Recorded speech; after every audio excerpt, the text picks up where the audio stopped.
el siguiente.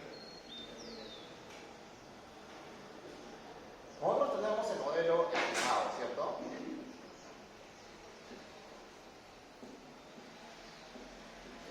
¿Ya? Tenemos el modelo estimado. Y lo que vamos a hacer es lo siguiente. Vamos a compactar toda la información que está a la izquierda y toda la información que está a la derecha. ¿Cómo la voy a compactar? La voy a compactar agregando. ¿Ok? Agregando.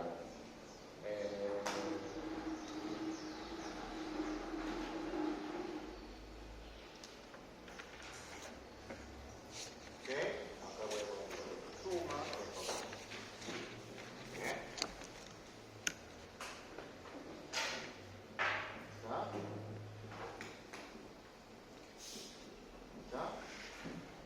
¿Están de acuerdo todos o no?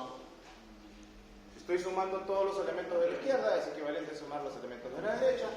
Los beta 1 son valores constantes y beta 2 valores constantes. Entonces acá yo ya sé, profesor, acá lo viendo ya con otro color, que esto es n veces beta 1, ¿no? Y beta 2 todo de xy. ¿Y este cuánto vale? 0, ¿no? Ese es uno de los resultados de las condiciones de primer orden. Esto vale 0, ¿no? Eso lo hemos visto incluso en el paso de allá. Entonces, bueno, entonces. Y lo que voy a hacer ahora es dividir a todo entre N. Entonces, ¿qué me va a quedar? Me va a quedar que esta es la media muestral Y, es igual a beta 1 más beta 2 por la media muestral Y. Es lo mismo que ya habíamos visto hace un momento. ¿Ya? Pero veamos por qué lo acabo de hacer. Entonces, yo a esta ecuación le voy a llamar la ecuación doble asterisco, y a esta ecuación le voy a llamar la ecuación asterisco. Y lo que voy a hacer a continuación es decir, oye, voy a calcular la resta de la ecuación asterisco con la ecuación doble asterisco.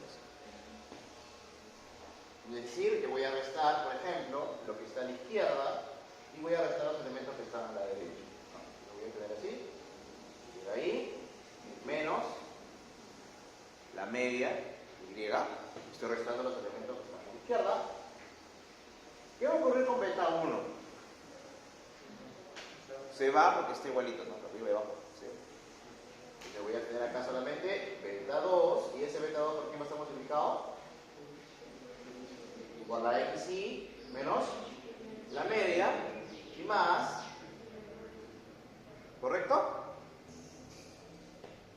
¿No? ¿Está bien o no?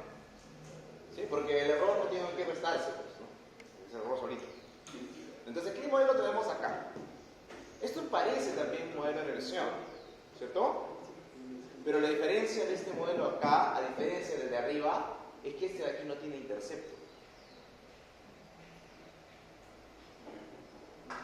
Y otra cosa, la variable dependiente aquí no es la variable dependiente original, sino es la desviación de la variable dependiente original respecto a la media. Y en segundo lugar, la variable explicativa no es la original, sino es la variable explicativa en términos de su desviación respecto a su media. Es decir, tenemos un modelo, un nuevo modelo, que vamos a llamar un modelo en desviación respecto a la media, donde lo que hemos hecho es desaparecer el intercepto. Y esto, en los libros de texto, ustedes van a encontrar que se le va a denotar como Y chiquita, y a este X, esta diferencia de X chiquita. Y ese es un modelo también bivariado, pero en este caso expresado en desviación respecto a la media. ¿Sí? ¿Estamos? Muy bien, entonces, cuando yo utilizo ese modelo en desviación respecto a la media y digo, oye, a ver, encontremos el parámetro que minimiza la suma de raíz al cuadrado, allí la solución va a ser más directa, mira. Yo minimizo esto y el único parámetro, ¿cuál es? Este de acá, ¿cierto? Entonces, donde, en este caso, este problema se va a representar ahora sí, ¿no? Se va a representar como Y chiquito menos beta 2 igual a ya. ¿Estamos? Y si yo aplico aquí las condiciones de primer orden, sería derivar esto únicamente respecto a beta 2. O sea, vamos a hacer eso. Entonces sería acá, es más, eso ya lo sabemos, ¿no? Menos 2 veces xy, ¿correcto? Por y menos beta 2x, x chiquita y. Y todo esto dentro de la sumatoria, ¿no? Puedes calcular eso. Así sale, ¿cierto? ¿No? Pero esto de acá es como un problema, es como la condición de ortogonalidad, porque aquí la ortogonalidad es entre quiénes. O sea, si la variable original es ortogonal con el error estimado, la variable en desviaciones respecto a la media, que es esta chiquita, también lo es. Eso es lo que te está diciendo. ¿Ok? ¿Todo está claro esto? ¿Sí? Muy bien. Entonces, ¿acá qué queda hacer, profesor? Ya, acá te voy a expresar esto y con esto yo les dije por eso, en una pizarra lo voy a hacer. Mira, la promesa la voy a cumplir. Acá el error es y chiquita, perdón, y chiquita, me emocioné. Y chiquita menos beta 2, x chiquita, igual a 0, ¿cierto? ¿Qué me queda acá? Mira, suma x chiquita, y chiquita, menos beta 2, por la suma de x chiquita al cuadrado igual a 0. Y se ve, creo que se ve acá, ¿no? Entonces, ¿qué me sale? Directamente, beta 2, ¿qué cosa es? La suma de productos de x y chiquita y y chiquita dividido entre x y el cuadrado. Y ya está, solucionado beta 2. ¿Sí? Todo lo que hice en 3-4 pizarras hace un momento, lo acabo de hacer rápidamente en media pizarra. ¿Eso gracias a qué? Gracias a que he expresado el modelo de desviación respecto a la media. Y eso me ha permitido eliminar al señor fastidioso, que me fastidiaba. ¿Quién era el que me fastidiaba? El intercepto, ha desaparecido.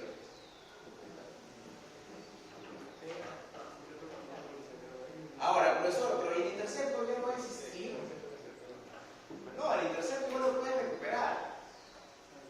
Porque recuérdate que lo que vimos en la pizarra anterior es que había una relación entre el intercepto y beta 2, ¿cierto?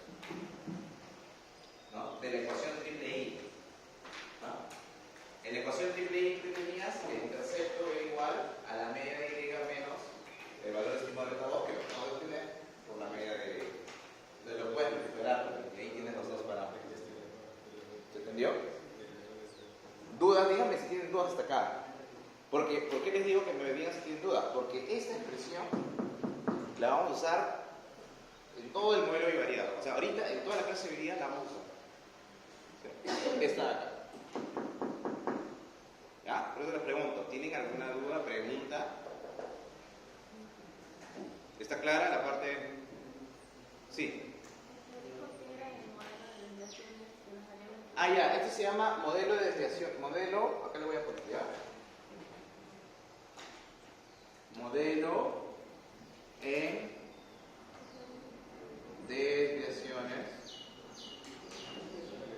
respecto a la media.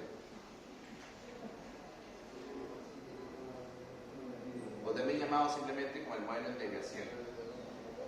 Sí.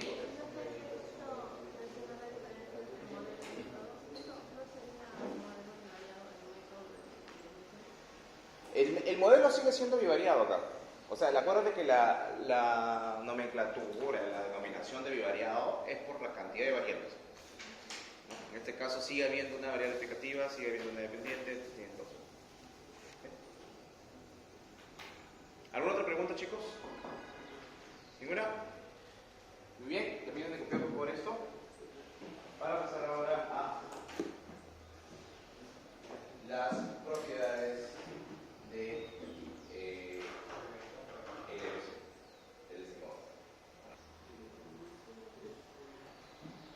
muy bien, ¿qué tipo de datos tengo acá? Bueno, acá lo que tengo son los registros de una empresa, según lo que me dice aquí, está una empresa de química, y tenemos que gastos que realizan investigación, desarrollo y millones de dólares.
media de Y menos B2 por la media de Y. Ese es el valor de B1. Vamos a ver si es sumar esto acá. Esto es aquí. Ya, esos dos valores son los mismos que uno tendría si aquí el software me pide, oye, a ver, haz esto. Agrega esta línea de sentencia de datos y dame la ecuación de esta línea. ¿Ven que esta es una línea? Si el otro software permite hacer clases de relaciones de funciones de relación. Y le digo, preséntame la ecuación y ahí está, ¿no? O sea, el software automáticamente hace un MCO, ¿cierto? Y te arroja los parámetros estimados de MCO, que son justamente los que acabamos de calcular y formamos. ¿Sí? Pero mientras acá, claro, el concepto es muy sencillo. O sea, tú tienes la data y de ahí toda la situación de calcular. Ahora, lo que sí de repente sería interesante hacer, aunque no me quisiera referir todavía tanto a eso, me falta hacer diferencia, es un poco darle sentido a lo que significa este parámetro de acá. Este parámetro de acá. O sea, el parámetro de la pendiente. El parámetro de la pendiente, en el modelo bivariado, se le conoce también como impacto marginal. ¿Por qué significa impacto marginal? Es como lo que ustedes han visto en micro, por ejemplo, utilidad marginal o productividad marginal. ¿Cómo se leía eso? Se leía, oye, por ejemplo, productividad marginal, ¿cuánto se incrementa el producto si el factor de producción se incrementa en una unidad? O utilidad marginal, ¿cuánto se incrementa tu utilidad cuando el consumo que haces de ese bien se incrementa en una unidad?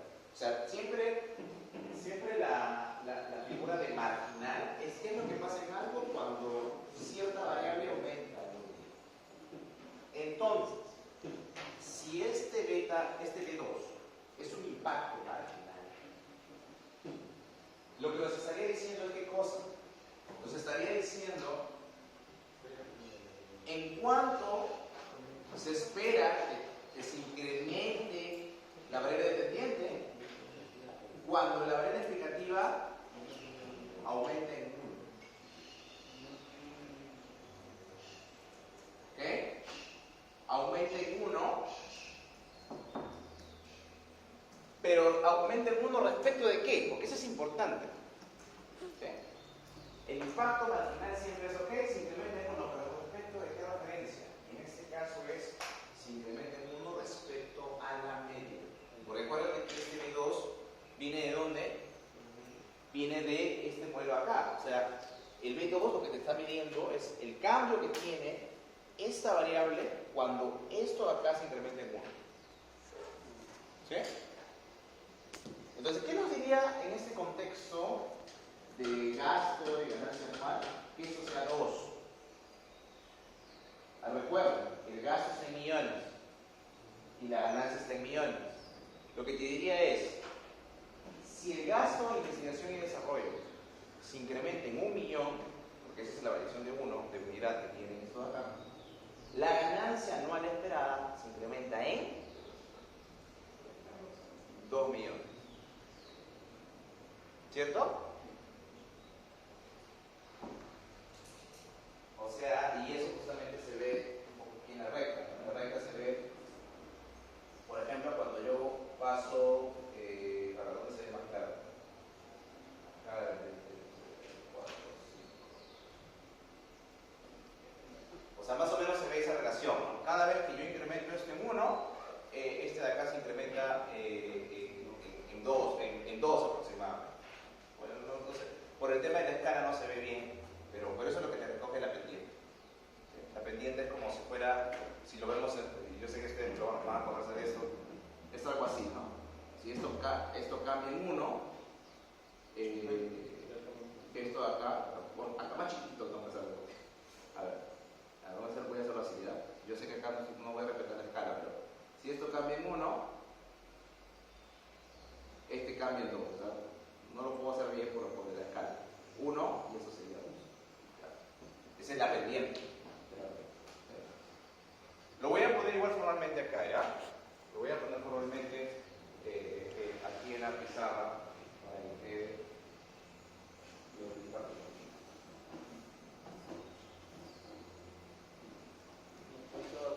¿Sí? ¿Puedes mostrar cómo sacaste la Excel de nuevo? En el Excel, sí, ahorita te lo muestro.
Ahora, profesor, ¿y eso usted solamente lo puede hacer acá o también lo puede hacer acá? Bueno, acá también lo podemos hacer, mire.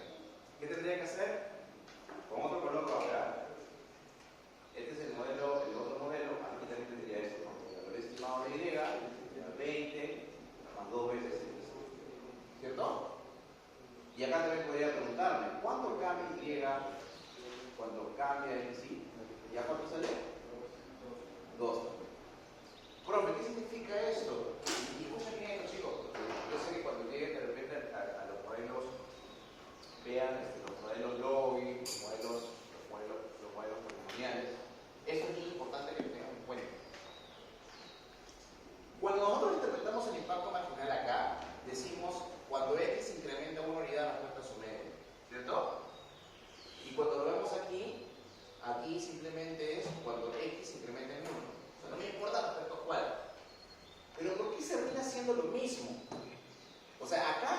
punto de referencia y acá no.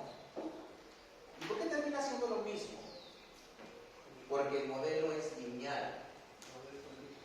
Y el modelo lineal asume de que lo que le ocurre a la media como punto referencial también va a ocurrir tomando como punto referencial cualquier observación dentro de la referencia. Y eso es algo muy crucial, porque cuando ustedes lleguen a modelos lógicos o modelos no lineales, los impactos marginales ahí sí van a ser diferentes dependiendo del valor del punto referencial. O sea, va a ser diferente cuando lo calcules respecto a la media, respecto a cuando lo calcules respecto a cualquier observación diferente. Esto y esto solamente son iguales en el contexto de modelos lineales, nada más. En los no lineales eso ya no va a ocurrir. ¿Ok? Ahí el impacto marginal va a ser cambiante. Acá no, el impacto marginal es constante para todas las observaciones dentro de la música. ¿Ok? O sea, por el momento se los puedo pasar si se confunden esto o esto, por el momento. Pero si van conmigo en metodología 2 o 3 y les pido el impacto marginal y me calculan eso y me dicen qué es eso, ahí sí. Por metodología 1 solamente es válido, porque si no, modelos lineales, usar uno. Bien, ¿alguna otra pregunta hasta acá? Desde acá, igual es correcto el rótulo, este es impacto marginal, ¿ya? Lo tengo anotado. Impacto marginal.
Claro, calcular el beta 2 con la fórmula larga y el beta 1 con la fórmula larga.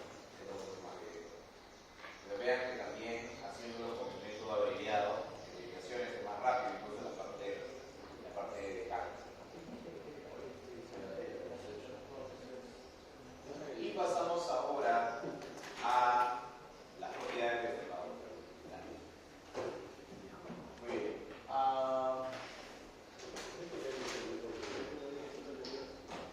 Las propiedades del estimador hacen referencia a que ese beta, el beta, o sea, acá solamente una precisión en cuanto a nomenclatura, ¿ya?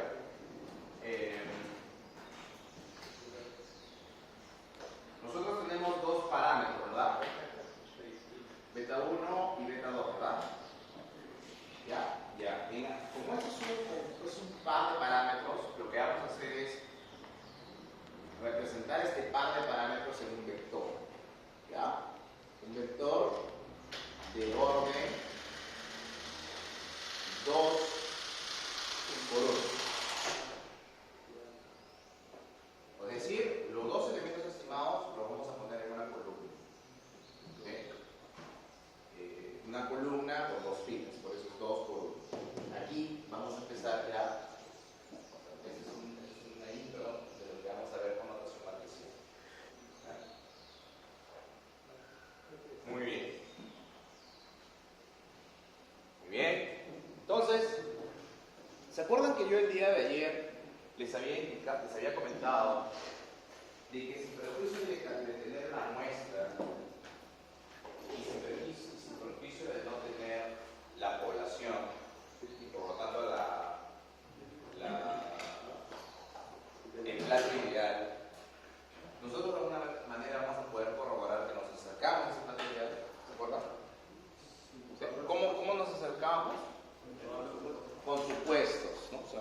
verificando que todos los supuestos se cumplen. Perfecto. Bien. Entonces, estas propiedades que están aquí, ustedes van a ver. Lo que van a hacer es justamente de esos, teníamos seis supuestos. Esos seis supuestos, ¿cómo son esos seis supuestos? Lo vamos a colapsar en tres características. Claro, porque, y volviendo al ejemplo que les decía del plato ideal, ¿no? Cuando tú tienes un plato preparado en una cocina, tú te vas a poner a verificar cuál era el insumo que estaba detrás. Tú ni lo ves, ¿no? Está todo combinado, mezclado. Entonces, lo único que vas a corroborar cuando tienes el plato listo es el sabor, ¿no? El olor, no sé, el olor. Con lo cual digo, mira, este olor, sí, puedo decir que es un olor que sale cuando se usa la receta ideal.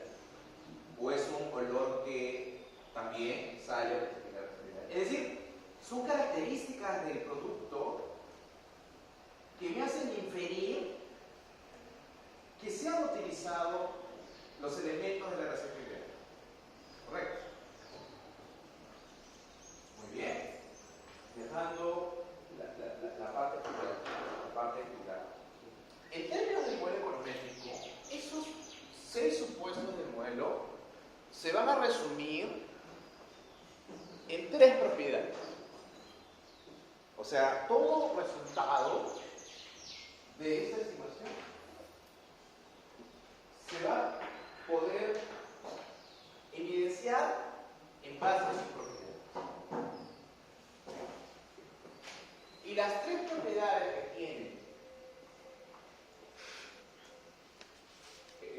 o que debería tener, este vector de parámetros son la propiedad de incendiariedad, la propiedad de eficiencia y la propiedad de consistencia. Repito, la propiedad de incendiariedad, la propiedad de eficiencia y la propiedad de consistencia. Y esas tres propiedades no solamente van a ser importantes para calificar qué tan buena es la estimación utilizando el SO, sino también son tres propiedades que se van a utilizar para poder calificar cualquier método de estimación. Cualquier máximo de similitud, método de momentos, método generalizado de momentos y así. Todos los métodos de estimación van a ser calificados por esas tres propiedades. ¿Ok? Bien. Ahora, ¿por qué? ¿Qué cosa va a significar que esas tres, qué cosa va a implicar que se cumplan esas tres propiedades? Bueno, el que se cumplan esas tres propiedades va a significar que con el valor de parámetros estimados nos estamos acercando lo bastante bien al vector de parámetros poblacionales. Lo que yo les decía, no los vas a ver los valores del parámetro poblacional, pero de alguna manera yo voy a poder corroborar que me estoy acercando a esos valores. ¿Ok? ¿Cómo lo hago? Con estas propiedades. Pero, un momentito, pero ¿cómo se vinculan las propiedades a los supuestos? Porque usted había dicho al inicio que eran los supuestos, es decir, sí, eso se cumple. Lo que va a pasar acá es que para poder justamente corroborar el cumplimiento de las propiedades, nosotros vamos a tener que hacer una verificación de determinados supuestos. Para cada propiedad va a haber una determinada verificación de supuestos. Por ejemplo, para el supuesto, para la propiedad de esta vez, nosotros vamos a tener que satisfacer el supuesto de exogeneidad. Para verificar la propiedad de eficiencia, vamos a tener que verificar el supuesto de homoceasticidad y no autocorrelación. Y para el supuesto de consistencia, nosotros vamos a tener que satisfacer